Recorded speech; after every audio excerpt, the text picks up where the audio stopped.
Hello, welcome everybody. It is Thursday. Thursday? It's Wednesday. It's 7 o'clock. Time for Sci-Fi Distilled. Welcome back, Mary Beth. How was your Hey week? How was guys. your Labor Day weekend? It was awesome. It was awesome Oh, because you know what? It good. was chill and we did nothing, and I like it that way. There you go. Nothing wrong with I that. like a low All key right. life, man.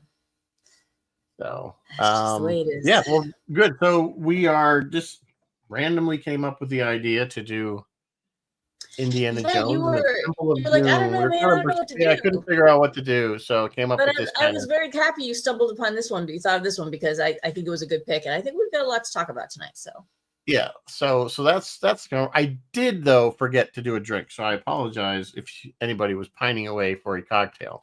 did you guys But need a drink? Can you just just invent go back a through drink? I'm sure there's a drink out there called the Whip, the hundreds of episodes that we've done and pick a right? drink. Just pick one, or Just go pick back to one. the time we did Raiders and do that one. Yeah, I don't even remember what that drink was, but I'm I sure jacked there from was a YouTube. Blood of Mularam cocktail Yeah, or something from probably. 1984, probably or something like that. Just a But reminder, well, before no we, one's here yet.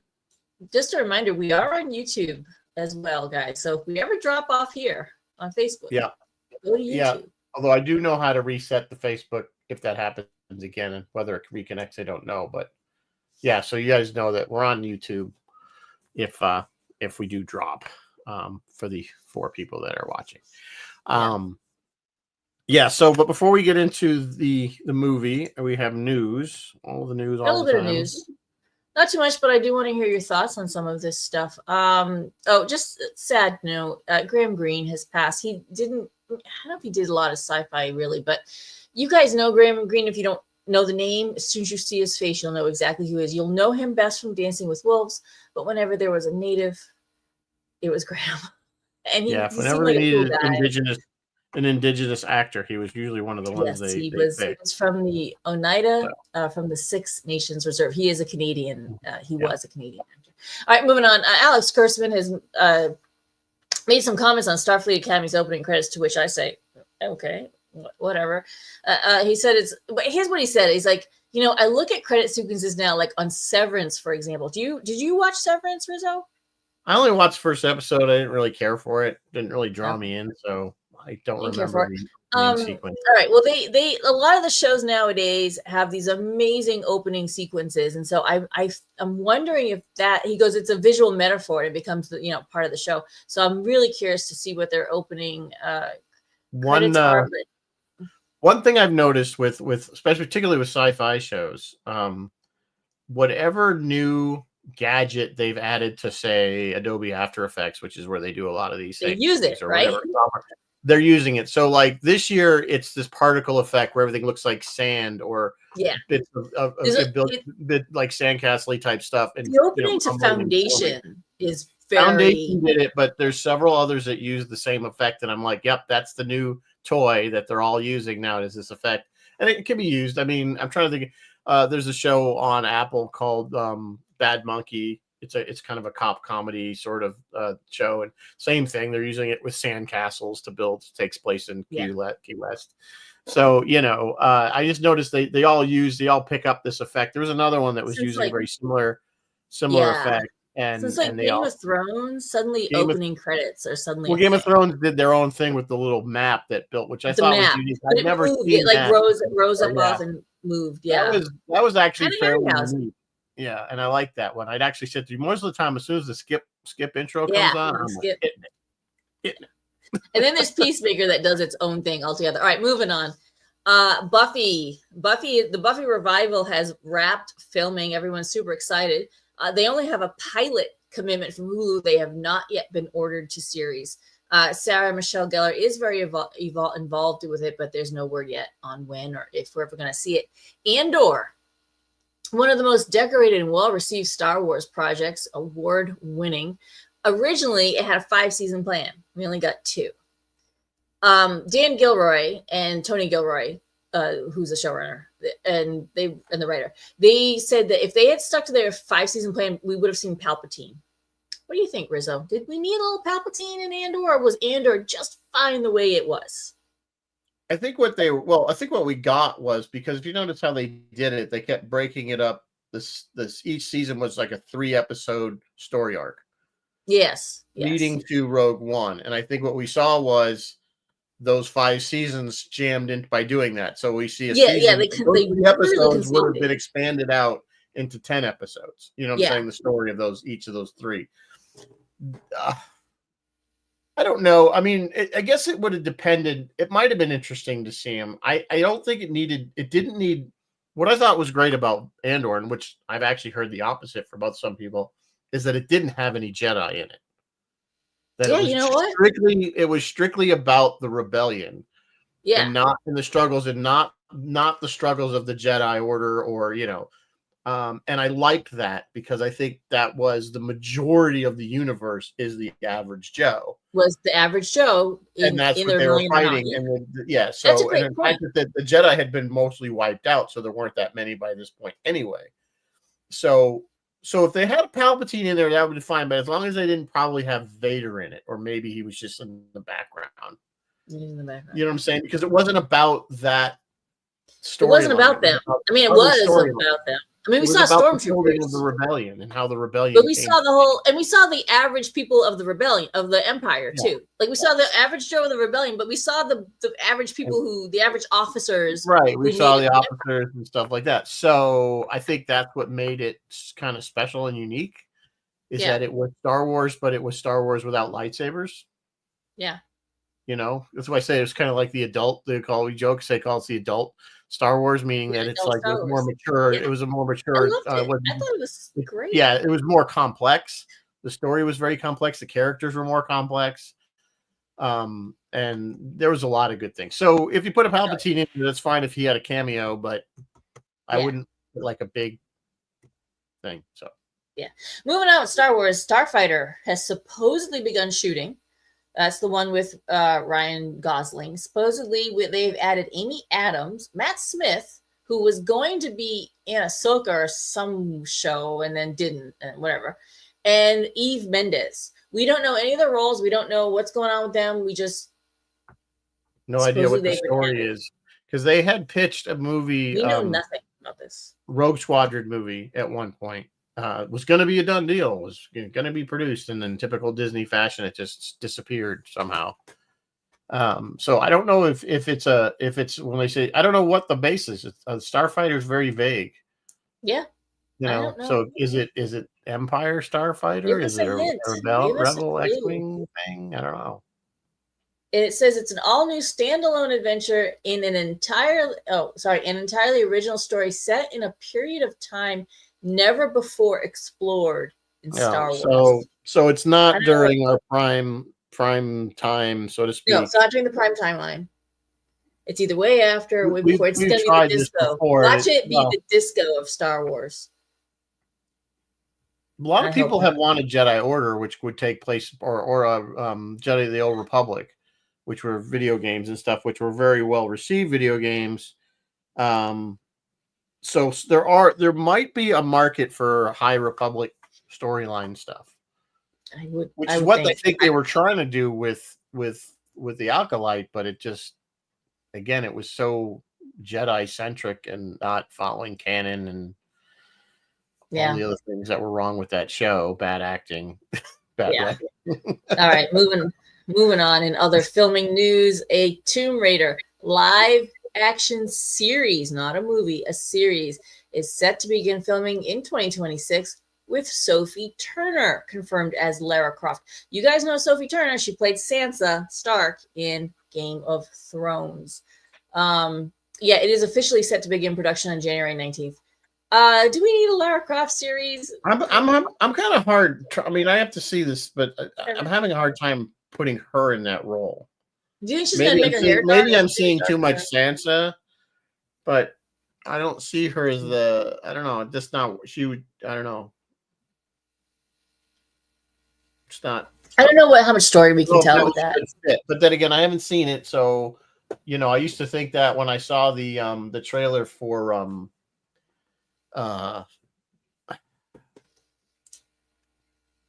what's the what are you talking about? The character, from Hunt for October, Brian Cranston? The Jack Ryan stories from. Yeah. Okay, Jack Oh, Ryan. Alec It was Baldwin a show. character. So Amazon, it came. Yeah, right. He played Jack Yeah, Ryan. yeah. The guy from The Office, and I'm like, I don't see him as Jack Ryan. But then if you watch the show, it works. He fits. It works. So that's what I'm Yeah, saying. maybe it That works. was a very long way around to say we'll have to see what the show looks like. But again, once again, we're kind of going to the well for something that. Yeah, back to the well. Back to the well. Everybody, back to the well. Something not from the well. In my very, very sporadic segment, I watched it so you don't have to. I'm watching a Canadian show, kind of horror, more horror than sci-fi. I mean, it is kind of sci-fi, I guess. I don't know.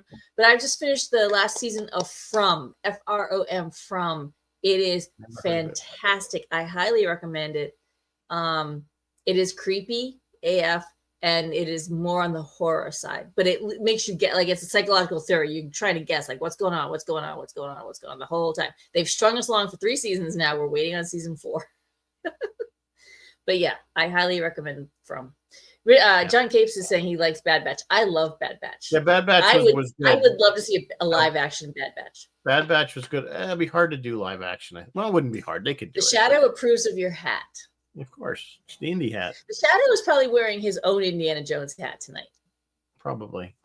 He probably has one. I was going to say, what was the other? You're on that. No, it's gone. I had a thought. From Canadian. I watched it, so you don't have to. Now, I'm far behind. I'm a few episodes behind on Strange New Worlds. I think. What do you guys think? I think once the season is done, which should be soon, we'll do a big wrap up. We'll do a whole thing on season. Was it 4? Wait, 3. 3. We're on 3 right now.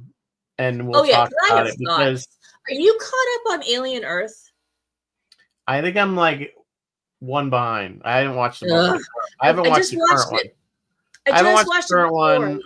Yeah. So this last episode was so good, and I wanted to talk to you about it, but okay. No, I haven't watched it yet because I went to see Jaws last night. Oh, that's right. How was Jaws? Was it in IMAX? Sucks. Man, I don't know why anybody likes that movie. No, unfortunately, we don't have IMAX. You didn't care for it. Yeah, I didn't care for it. No, the first time I saw it in a big theater, big theater, it was a theater. No, I wish I had. IMAX would be epic because right before when it starts, Spielberg comes on and he says, well, thank you for coming to this 50th anniversary. And he goes, they remastered it all 4K and for IMAX. Yeah. So I would love to have seen it in IMAX. I think it would have been really epic. But it was enough to see it on a big screen. And it was Tuesday, so it was only like $9 a ticket. Nice. Gotta love those. And there was literally 8 other people in the theater. It was right, and that's how theater going should be. It should be you alone. There's nobody there. Big. They got the electric reclining seats now, at least. Yeah, so, that's how we saw Superman. No, they've improved the theater. And it was empty. The theater by us, we used to call it the Sticky 6 because it was kind of so run down and gross. And then they renovated it, so it's still it's still a small theater. The screens are small, but it's better than it was. So yeah, I gotta go all the way to Hooksett for an IMAX or at least concert, at least an hour. So anyway, all right, kids, that's all I got. You don't have a drink tonight, and that's okay. That's okay. Drink something. There's many drinks out there. Go find another. I'm sure John has some scotch or something he can sip. John, you got some scotch? Is there a drink out there called the whiskey? Or he has something, and he loves us. So, all right. What is that? All your news? Are we done with news? That's it. Unless you want to talk about any of those. All right, let's get into some indie. All the news is fit to print. So this was a sequel prequel. 1984. Yeah, it was a sequel prequel. Sequel. It was obviously the movie that followed Raiders of the Lost Ark. And its huge popularity, but Lucas, this was a Lucas Spielberg collaboration again, and George didn't want to do a sequel because he didn't want the Nazis to be the bad guys again. They didn't want to do Nazis again. So you didn't want to do Nazis. So they decided to do this story as a prequel. So this obviously takes place before Raiders of the Lost Ark. Which is the next movie takes place after, and we know that because there's a scene where he sees a picture of the Ark, and the woman goes, "What is this?" He goes, "The Ark of the Covenant." Are you sure? He goes, "Pretty sure." So this out of the three original, I call the three original movies because then we get into Crystal Skull. Yeah, we got Raiders, Temple, and Last Crusade.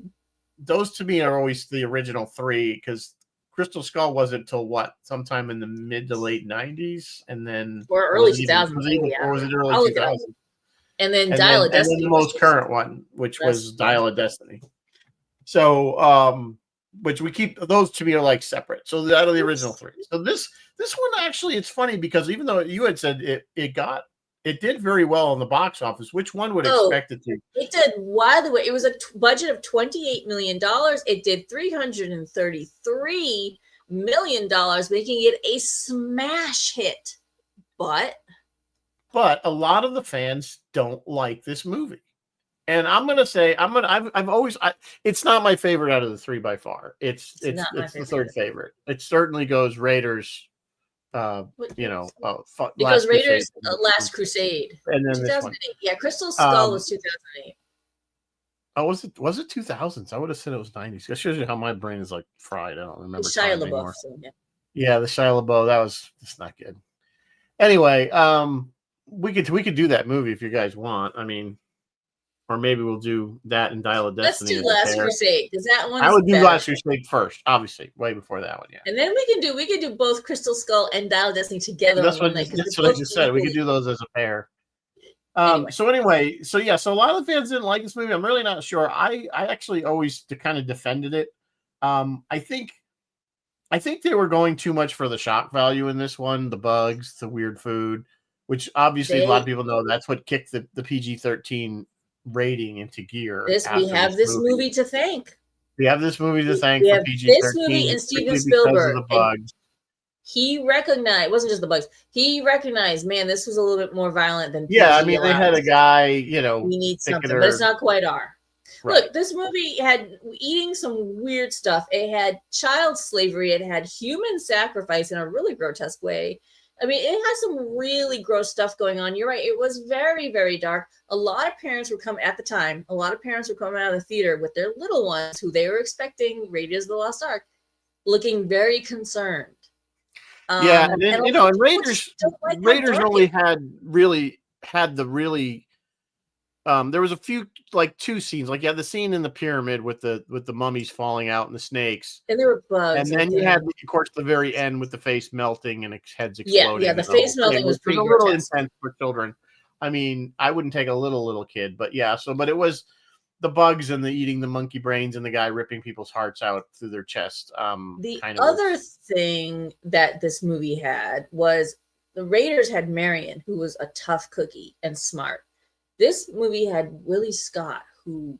Yeah, Kate Capshaw.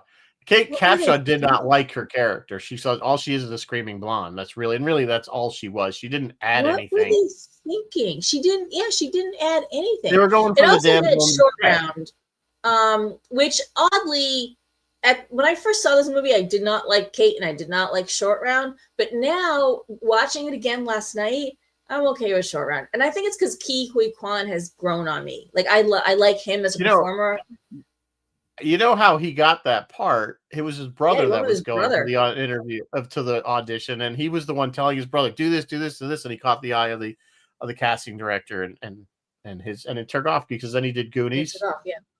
Yeah, he did Goonies, and he's still working. He was in that one. He was in Loki. He was in Everything Everywhere All at Once. Yeah, he didn't perform for a hot minute. He did just what he did was stunt coordination. Like he did all the stunt choreography and stuff. But then now he's back to performing, and I love him. I love him as a person. And so Short Round, I'm totally forgiving of Short Round now, but back in the day, I just was like, oh, this movie is so stupid. I didn't mind Short Round even back then. I didn't mind. I mean, yeah, Willie Scott was but she was the character she was supposed to be. She was annoying.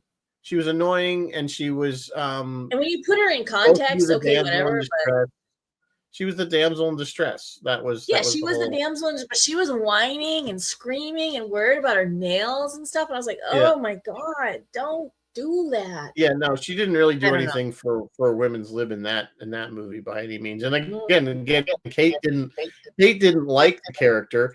If she had to be given sedatives for the insects when she had all the bugs crawling all over. She took Valium or something, yeah. Yeah, Which, she how do had you to take act when some you're on set? competitive Whatever. because, and then there was supposed to be a scene where she had a snake or something. Yeah, she made a deal with And Spielberg. she was He said, she okay, had you so don't have much to do the snake. anxiety over it. She was having Yeah, these anxiety attacks, and then Spielberg yeah. finally said, "No, all right, we won't do it." And she says that's the reason I married him was because he agreed not to make me do the snake scene because they got married after this movie. Yes, they did get married, and they are still married today. That's So a successful Hollywood marriage. That's 30. he was married to somebody else, I think, before her though. Yeah, both he and Lucas were going through divorces when they started this film, and they will both mention that when people are like, why is this movie so dark? They both like, well, we were both getting divorced. That's your reason? Really? That's the reason.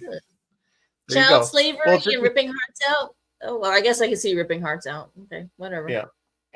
Well, interesting you're talking about the budget for this or how much they spent because they were running over and Spielberg went to the writers and said, look, you got to cut some stuff out.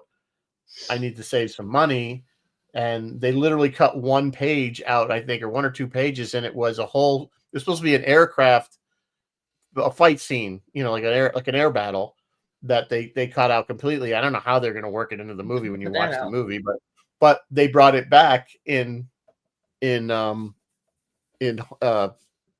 Crusade. Holy Grail, the Last Crusade one, which was the thing with them. That's interesting because two things: the mine cart on the tracks, and I think the raft coming out of the airplane, or something about the plane and the raft. I think those are both discarded ideas from Raiders. Like he wanted to do those in Raiders, and he couldn't fit them in. So then he fit them here, and then he has stuff for this one that he fit into Last Crusade. So they're always coming up. Honestly, I think one of my favorite parts of the movie is that opening sequence when it starts at the nightclub. That sequence all the way through to where they end up in the river. That's probably one of my favorite parts of this film. I do like it's like we're not sinking, we're crashing. We're crashing. Jeff Rubin says, super authentic looking dance number at the beginning. Yeah, it was really good. It was really good. And Kate Capshaw was supposed to dance, but I guess that dress was like actually fragile, and so she couldn't. It was like hand beaded with authentic 1930s glass beads or whatever. I don't know. So I guess she couldn't move around as much as she wanted to in it, so she couldn't dance in it. But yeah, it was a great number. But didn't this movie feel like it was like opening and then temple? Like it was just an hour. Yeah, no, the bulk of the movie. Yeah, it wasn't like Raiders, and it wasn't like what became what opening. Because the other movies, you're right. The other movies were like almost like a Bond film where you go from location to location around the world. Yeah. And this one moved locations once. Was another reason people didn't like it as much. Yeah. Because once they got, but you know what? You look at the time. They don't get to Pankot Palace there until almost 40 minutes into the movie. It's like 30 minutes before you even get to Pankot Palace. Yeah. They were supposed to stop. There was another scene. They were supposed to do a motorcycle chase on the Great Wall of China.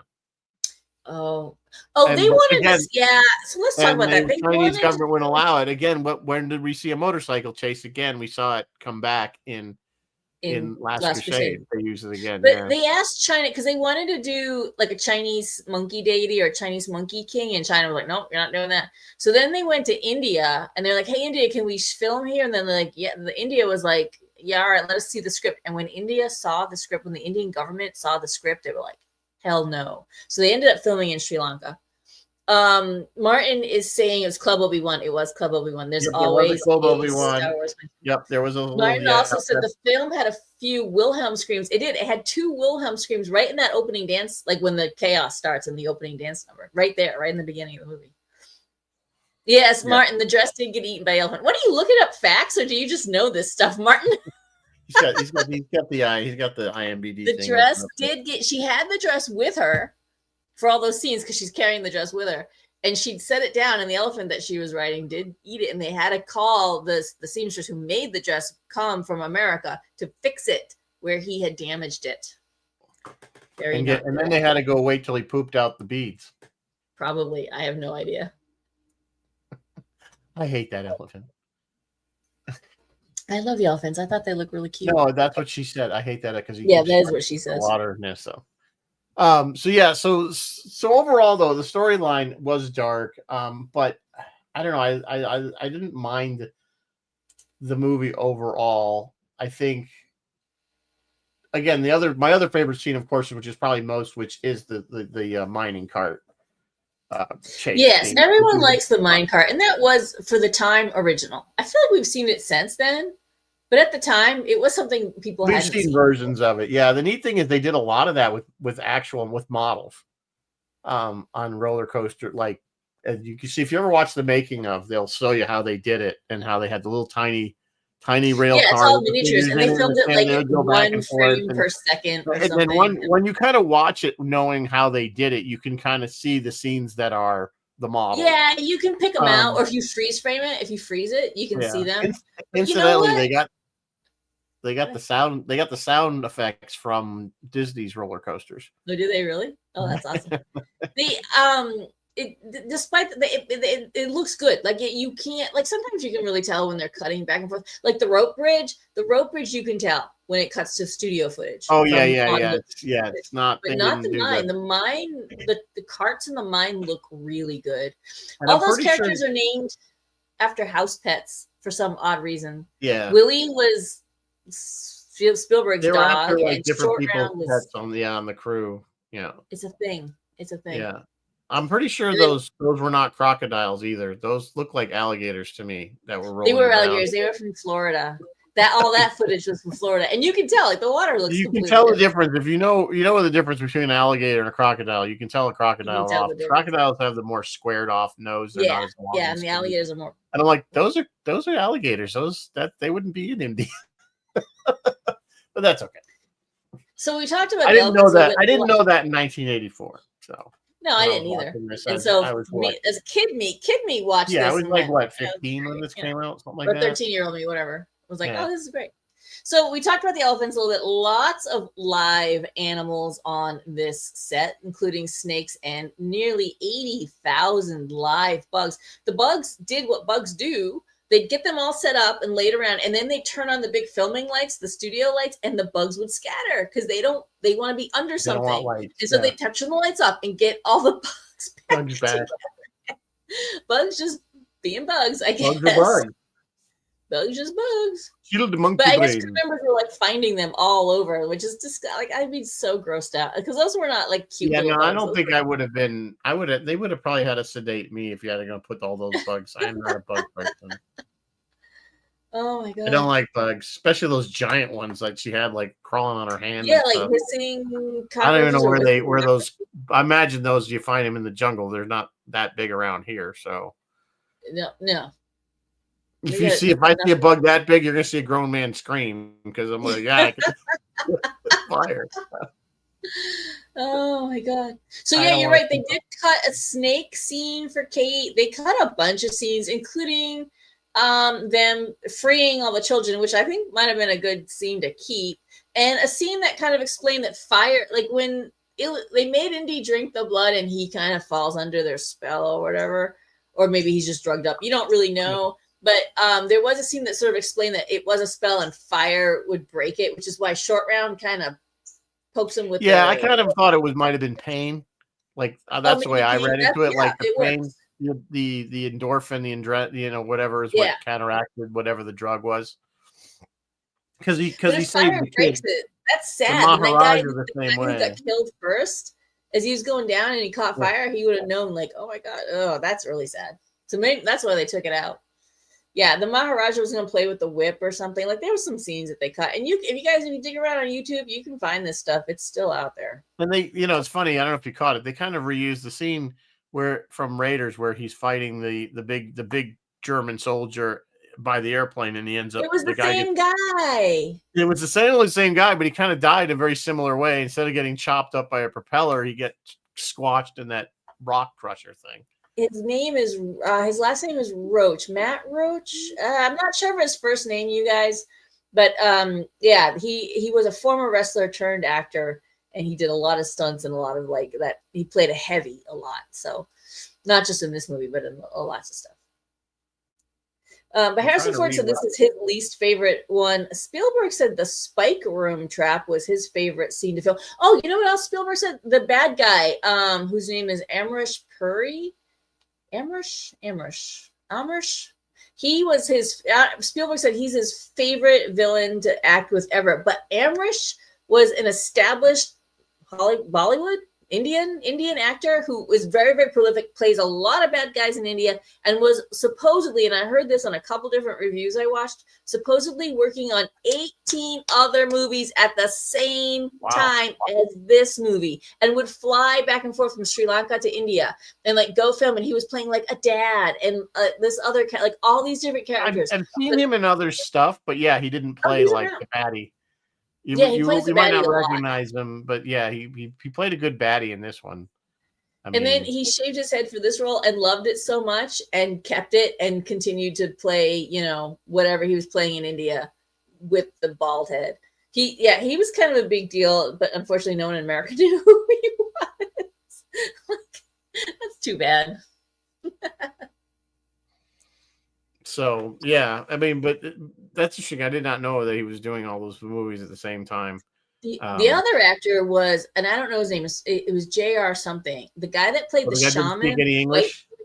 Yeah, he did not. He was an actor. He was an actual actor in Sri Lanka, but he didn't speak English. So Spielberg would feed the lines, and he was just like phonetically repeating. And when I watched the movie last night, I was like, "Damn, he's doing good." Like he spoke really good English for someone who did not speak English. Right. Absolutely. Yeah. He literally told them the lines phonetically, and he had them repeat them that way. Yeah. Like a lot of movies, Kenna was ready with the action figures, but apparently they didn't all get released or something. Some of the action figures came out, and they had others ready. I think they probably, because of the nature of the film, they probably, like I say, a lot of kids weren't really wanting. One thing I remember, a byproduct of this movie was a video game in the arcade. And it was basically you had to go and rescue a bunch of the kids from cages, avoiding the guy, you know, the guard. And then you did that good. Then you had to do the mine car race, which that's where I always failed, couldn't get past that. But I do remember that being a video game, and just the guy kind of his whole shtick, when he's doing the heart thing, whatever he's saying in Indian. Yeah. That's all you kept hearing, is that the game kept hearing that over and over again. Oh, sorry, after a while. It's not bad. Yeah, it does stick in your head after a while. That rope bridge, they did something clever, I guess, with the rope bridge. So normally for a film, they will bring the set guys, like the set construction guys in to build whatever they need on location. But in this case, there were some Brits in Sri Lanka who were building a dam. So they had all these engineers, like smart guys. And they were like, "Hey, you engineers working on this dam, can you build us a rope bridge that can break in half and drop? And we could put it back together if we really have to." Apparently they only had like one shot. Like it was gonna drop, and setting it back up was gonna be very, very, very difficult. And they did. The Brits were like, "Yeah, let's do it. That's a big project. Let's do it." And so it was like a whole bridge over the River Kwai thing. Yeah, the bridge over the River Kwai situation. It looked a little rickety, but it actually was a very strong rope bridge because the engineers were like, "Make it strong." And then they made them. Then they kind of copied it in London at the studio at Elstree Studios, to get some close-ups and stuff. Yeah, and I agree. That scene was probably the worst of the effects. It just didn't. It didn't. Agree. You can tell. Yeah, it didn't. Anytime they shot from above and you could see the river below, and the cuts, like, you know, even when people would fall, it looked very fake. Yeah. Then, you know, even for, and I know it was 1984, but I thought they could have done. I've seen better effects. I don't know what it was, why they couldn't do that better. Because then it would just cut away to the alligators rolling around in black cloth. Yeah. Yes, and you know what? I have to admit, I actually wondered out loud watching the movie, like, did they let the alligators eat fabric? Because that can't be good. I think well, I don't think alligators are kind of like, I think they'll eat anything, but they probably just put something on them to make it. It's kind of like probably was like gator catnip He or was like, something. he had the fabric and he was like rolling, Rolling like around in it. I don't know. That's a good question. That was Yes. probably some. I mean, if you go down to Florida, especially you get into the middle of the state, there's like gator shows everywhere. Guys wrestling gators. I've seen It's those. like a gator thing. I don't think you should feed fabric to gators. Just saying. I don't think they were fish letting them eat it. I think they probably just put something on it that made him do like that and then got it away from him. gator nip. Gator nip. Something. Chris LaRoche is reminding us that Dan Aykroyd had a great cameo. He sure did. He was the guy that got them into the airplane. It was good, but it was a little out of place. Like all of a sudden, it's like there's Dan Aykroyd. Yeah, there's Dan Aykroyd. Guy just for like 2 seconds, and why is he in this film? I don't understand. Like he has that, this big actor with this tiny little part, but Bill wants to know. Bill's joining us from YouTube today. Hi, Bill. He wants to know no bugs were harmed in the making of the movie. I can't guarantee that, Bill. I have no idea. Yeah. I think if I were on set, I think there's no way that somebody stepped on something somewhere along the line. There's just no way that no bugs were killed during the making of the film. Oh, Phil is saying one of the funniest convention panels I ever went to in my life featured the late great Peter David, and it was the explanation of why the life raft fell out of the plane. Phil, how it fell and how they survived. And the obvious answer is when you butter a piece of toast, it always falls buttered side down. The Mythbusters or somebody, one of those guys did it. If you could survive. You can only survive if you use it as a parachute. So you have to be under it and use the raft as a parachute. Yeah. You cannot I think what they were, I mean, it's obviously there's a lot of suspension of disbelief on that scene. And I think what you're trying to say, they weren't that high. I think because the plane was up in the mountains, so it wasn't like they were falling like thousands of feet. I think maybe they fell a few hundred feet. And then the one that was more ridiculous was when they went off the mountain there's always the gorge that's like 1,000 feet deep into the river. That one's probably they come out of the plane and then they come off the cliff gorge. Yeah, which is just like it would, they made it. But I mean, again, this is not a movie that you go analyzing. Oh, that's not realistic. Because you're buying the whole thing. Yeah, I mean, you're buying the whole thing. The guy can stick his hand into somebody's chest, rip their heart out, and they don't die. And then it sealed itself shut, and he didn't die. Which kind of feeds into the well, maybe it was just magic. Like maybe he wasn't actually doing it. Maybe it was just magic or whatever. Or maybe he was a con artist. I don't know. I think they were trying. No. I think the thing with Indiana Jones movies is there is a certain. There's clearly been, well, not that, but there's clearly that. I mean, but there is some kind of supernatural elements to the films. I mean, there's no question about it. Oh yeah, absolutely. I mean, they're not trying to say, oh well, this is just we can explain this with science. You're not going to explain Raiders with stuff. What at the end of Raiders with science? No. I mean, it's like that was just a trick. You know what I'm saying? Yeah. So I think in this instance, it probably is some kind of magic, Indian magic, whatever. Yeah, some kind of magic. Some kind of supernatural element. Yeah. So I think in this instance, the same thing. We get to Last Crusade. There's clearly a knight, guarding the chalice. So. There was a knight guarding the chalice. Clearly, I mean, they're not saying, "Oh, this because we all quote it. We all quote it all the time. We're always going.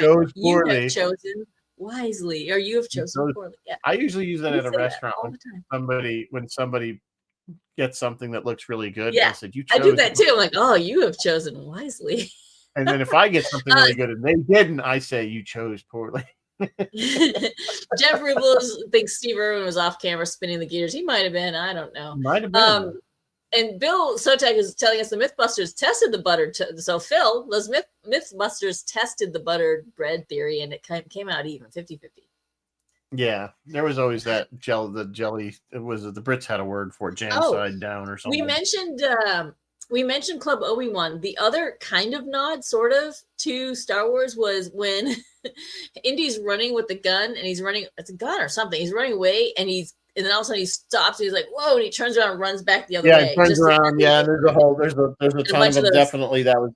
There's no question that was a nod to the Star Wars to the Yeah, I picked that up right away. Even back then, I picked both of them up. I saw the Club Obi-Wan immediately. That wasn't even that subtle. They some good. It wasn't blink and you miss it. They showed it, which was cool. Yeah, yeah. I mean, it was just like in Raiders. There was the R2D2 and C3PO in the map room on the wall. Yeah, there was. Yeah.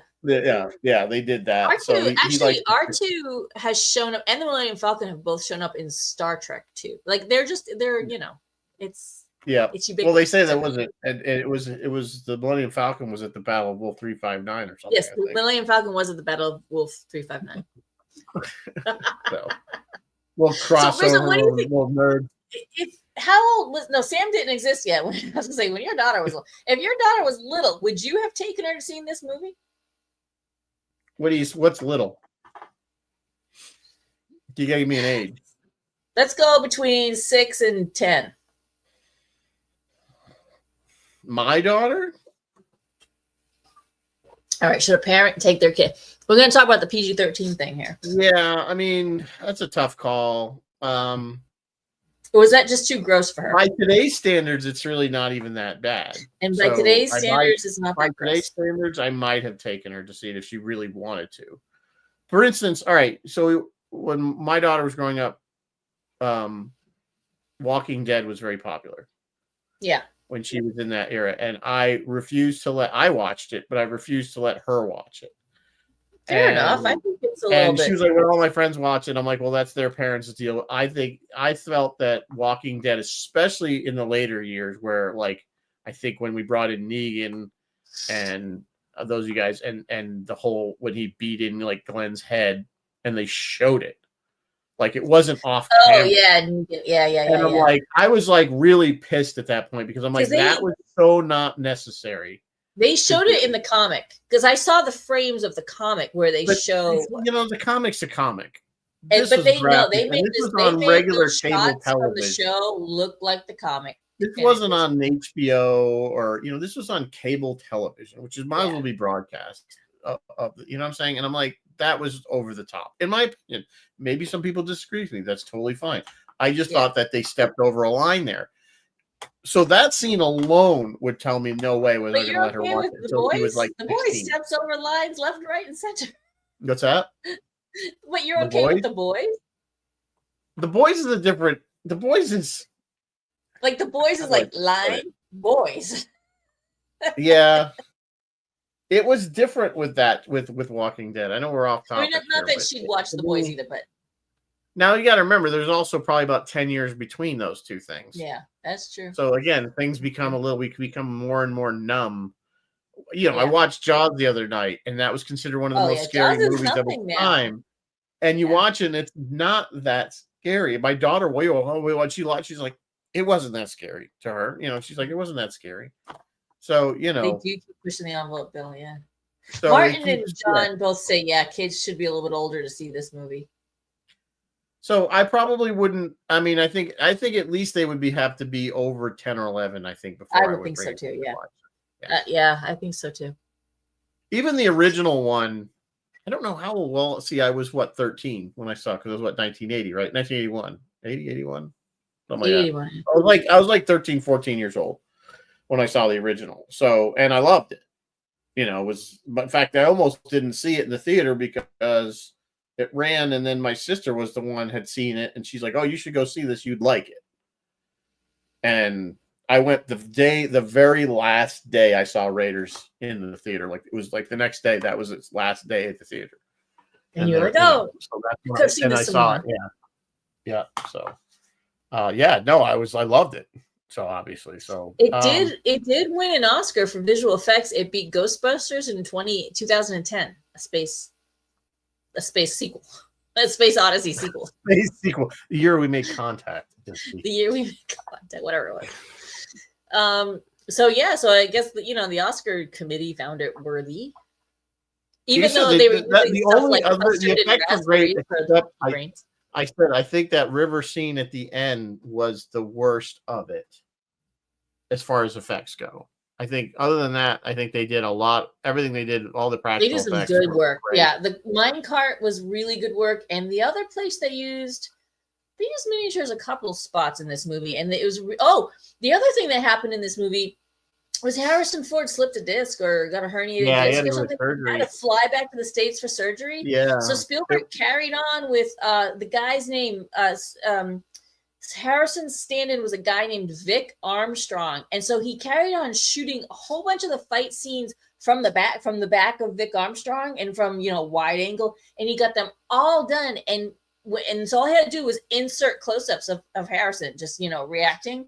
And when you see that finished fight footage, you can't tell. Like you can't tell. Normally I can tell. Yeah. Like I'm like, there's the stuntman, there's the actor, there's the stuntman. He hurt himself during that scene when he was attacked in the bedroom. He did something. That's when he flipping the guy over he flipped him over, and that's when he hurt his back. That it was because I guess he did a lot of stunt. He did do a lot of his own stunt work. He was still doing a lot of his own stuff. And he got it. I mean, he's fixed and he's fine, and he went on to do other things. Bill says, "I know a child that was scared by E.T." Yeah, E.T. for little kids had some scary moments, and then we all cried. And then we saw grown ass men crying in the theater at E.T. I did not cry at E.T. You didn't? I know a lot of guys that cried at E.T. Harrison I'm not saying that a movie can't move me to tears because it has happened. It's just that one didn't. I remember people talking. I remember growing up adult when it came out. I was a kid. I was little, and they were like, "Oh my god, I cried at that movie." E.T. was what, 79? No, 80. No, it's 80 something. No, I'm thinking of Close Encounters. Close Encounters I did not see in the theater. E.T. was 1982. Okay. I remember that was like one of the first time. John Cage, you've never seen E.T.? Well, put it to the test, man. Tell us if you cried. I've never seen E.T., really. Get your Reese's Pieces. That sounds like settle a show. In, and then report back. Yeah. I would love to do E.T. on this show. I think we should. Yeah, I did moan. Chris says I did moan. I'll tell you one movie that I did lose. It was the end of Saving Private Ryan. Oh God, yes. Did you see Memphis Belle? I cried at Memphis Belle too. At Memphis Belle? Yeah. But that had a happy ending. Sort of. I did, but there was something about it that I was crying. Private Ryan. Private Ryan. There was a lot of everybody. There was, you could tell there was some World War II vets. There were some, you could tell there were some veterans in there that were from, and they were just balling.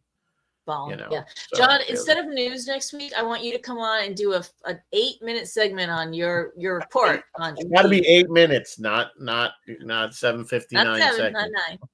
Gotta be 8 minutes. I try to make the news 8 minutes. To make me watch. Failure. Well, there's been popular movies. Because I go, Rizzo, what do you think about this? And then I just let him talk all he wants. Oh, me? Yeah, you. I never saw. What was it? I never saw. What was the other one that was popular in the 80s? Was Gremlins. Oh, you never saw Gremlins? Never saw. In a bizarre twist of fate, I would never have seen Gremlins, but for some reason we went on a school field trip.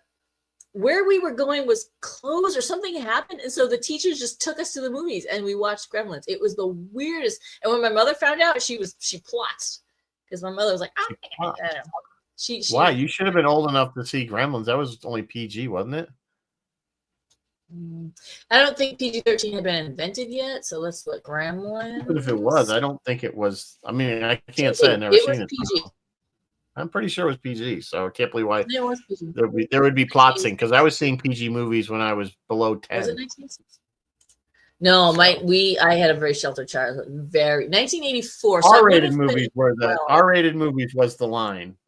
Like I said, oddly, I did see On Golden Pond, so I don't know. I had a very strange. Not only did I see On Golden Pond, I saw it with my parents. Yeah, I saw my mother because it was at the 99-cent theater. 99-cent theater.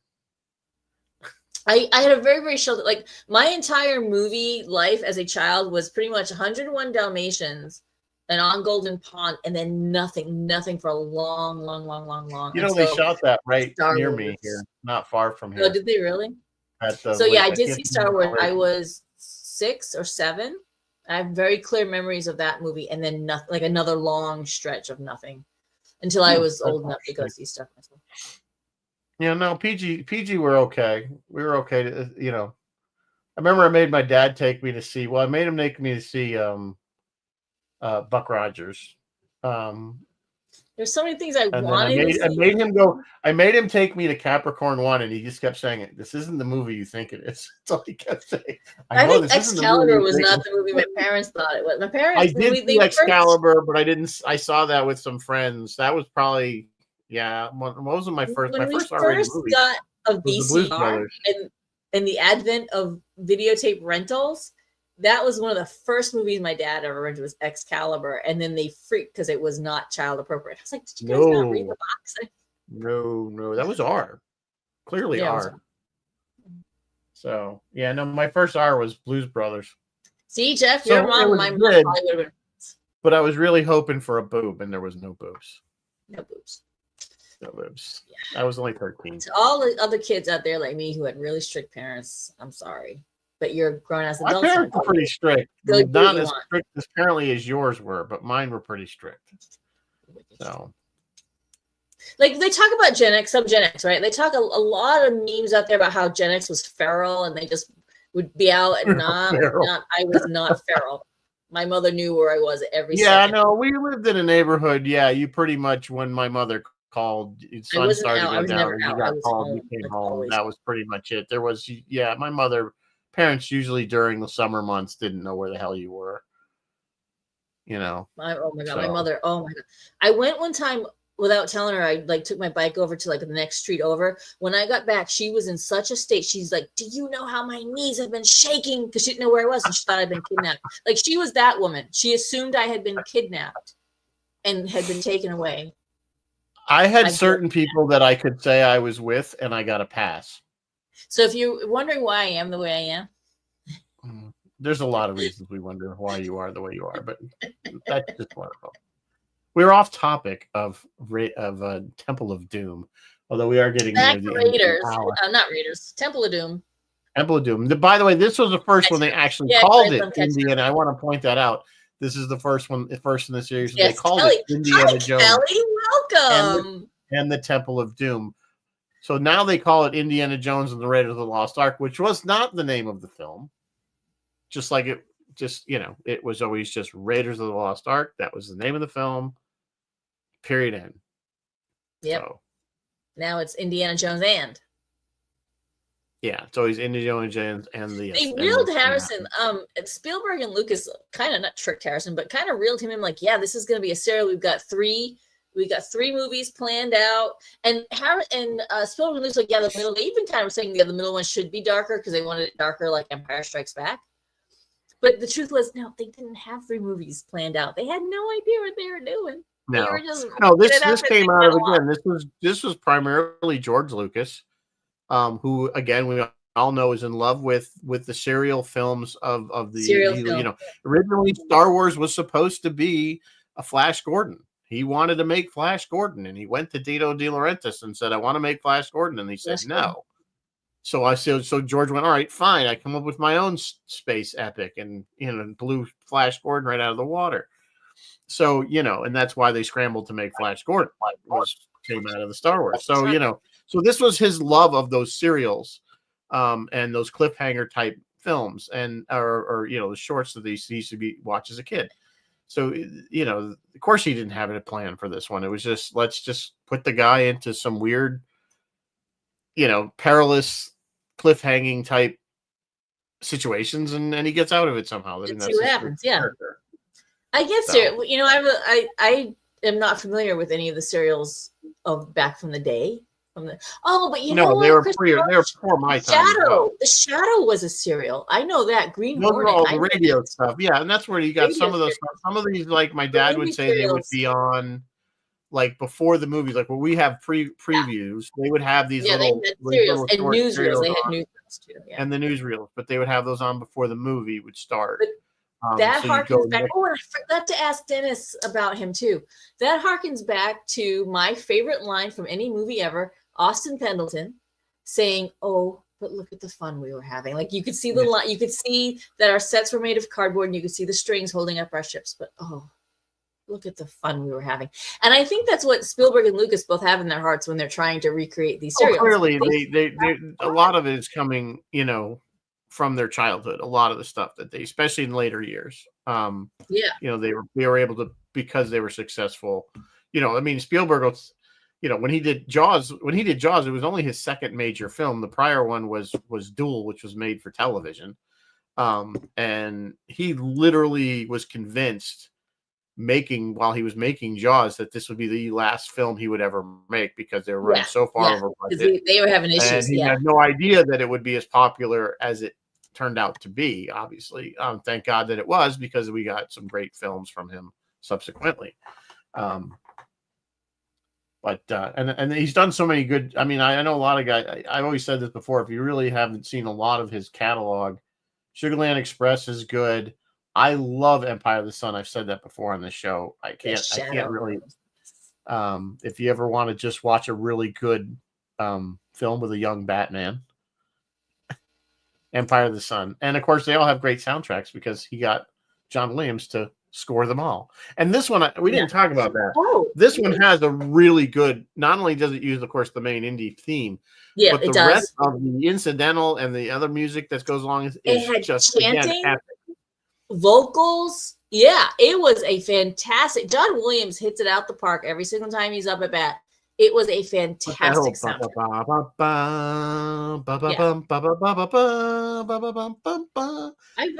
I mean, it was just epic. You know what I'm saying? It was just epic. He knocks it out of the park every single time that man. Yeah, he's not just trumpets, heroic trumpets. Yeah. He brings in all, and a lot of that. We could do a whole show just on Williams stuff, but his background. We keep saying that every time we do a Williams movie, we're like, we need to do a show just on Williams, and then we never do a show just on Williams. We got to get Ross on here, though. I think, to do it properly. Or Phil. Phil could help us. Or Phil and Ross would be great. Or Phil and Ross. Yeah. Phil, what do you think? You want to do some John Williams? We need music people. I'm not a music person. I mean, as far as I'm not a music person either, but I love what I hear. I do love it. Yeah, I have a CD somewhere that was the Williams Spielberg compilation, all the movies that they did together, and it's got pieces from all the movies. But like I said, even Empire of the Sun has a great soundtrack. Yeah. So just really good. So. Anyway, I like this movie. I know it didn't do. I know a lot of people don't like it for whatever reason, and that's of course dark, your choice. It's uncomfortable in moments. I think it's just darkness. I think people weren't expecting it. I think it was more of a shock. They certainly came back charging with Last Crusade. They got Sean Connery. Crusade. Oh, that's the other thing. Did you notice at the very beginning of the film, that's the only time we ever see Indy in a tux, and he's wearing the white tux with the red flower, which is a direct nod to Connery in Goldfinger, because that's what Connery wears in Goldfinger. And so then they had Connery on to be his dad, and then which was like the most glorious casting ever. I think we might need to do that next week. Let's just carry on with Indiana and just do Last Crusade. Just do Last Crusade. Let's do Last Crusade. Yep. Because it's a good one. You can probably do that. I'd already thought of doing that because I didn't have the idea for next week anyway. I say we do. I say we carry on. We'll just go. We'll go right into Crystal Skull and then Dial of Destiny. Just so you guys know, Roy is doing the 1988 sci-fi cult classic horror film They Live. It's a creepy one. Oh, and there's been some really speaking. The whole thing with you put the glasses on and you can see that's the whole. Oh yes. Have you seen that? It was in L.A. or somewhere or San Francisco. They're sort of picking up it's getting a little political, but it's like a pro-Trump sign, and then you kind of do the thing, and it turns and then you go over, and it's like a skull. Yeah. It says obey. Yeah, it's great. I saw that. I saw that. It was clever. I want to get political on the show, but I thought that was pretty epic. It was smart. So. It's a regular week for Phil, although he says that Bill McNulty did something amazing for the Veterans for Peace organization, and you might want to tune in tomorrow because he'll be talking about it. Phil is on with Bill McNulty at noon or 1. Phil, if you can write it in the comments, let us know on WUSB, and then his regular show is at 4 or 5. I should really write this down. At some point. And then, of course, he has the Friday Night Freeform. He can always do his own advertising. Sorry, Phil. Rizzo says I botched your advertising. I actually do this. My Thursday routine is I try to get to the market, and when I come home from the market and I'm putting shit away, I listen to Phil. Phil and Bill, but mostly Phil. Mostly Phil. Anyway, all right, Martin's already saying we named the dog. Anybody, I don't know how many of you guys are into video games or play video games. The current video game Indiana Jones just came out is really good. It came out about, is it almost a year now? God, it's been out almost that long, I think. And it's Indiana Jones and the Great Circle. It's one of the best. The guy that does the voice acting for Harrison's is scary on point. What's video game? It's called Indiana Jones and the Great Circle. And the Great Circle. Okay. It's a video game and very, it fits the movies genre. You have some puzzles to figure out, and there's action and fighting, and it fits the genre very well. The guy, like I said, I think I've said it before on the show, the guy that they got to do the voiceover for Indy sounds so much like Harrison. Even Harrison was like, "Holy crap!" So you get a good feel for it. In the movie, and they actually just dropped the DLC. I think all right, everybody go check it out. It's a video game if you're into video games. Anyway, on that note, we'll say good night, and as always, live long and prosper, and may the force be with you always. Good night, folks. Bye.